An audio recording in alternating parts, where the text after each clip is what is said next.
ရဲ့လမ်းများကိုရှောင်သွားရင်လည်းမိုးတောင်တွင်နေလုံးသားကလွမ်းဆွလို့တန်တမိတဲ့မေရဲ့အိမ်ကိုအင်းများတဲ့မေရဲ့မြတ်တာရဲ့တဲ့ဝေခဲ့သူမိုး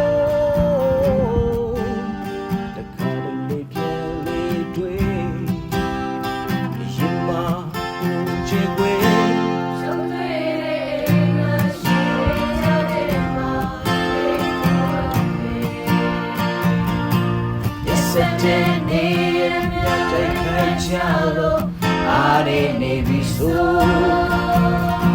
တင်ထားတဲ့စိတ်ဓာတ်များပြိုကွဲသွားမလားဆိုရင်လို့ရင်မတရားများနာကျင်နေပြီပဲအိမ်ပြန်ခြင်းနဲ့ငင်းချမ်းဆုံးပဲပြန်ကျင်တဲ့နှွေထွေးဆောင်ပဲအိမ်မရတဲ့များစွာတဲ့ရထားအော်နာနဲ့မြချာရင်အိမ်ပြန်ကျင်တဲ့စိတ်ကလေးသာမရဘူး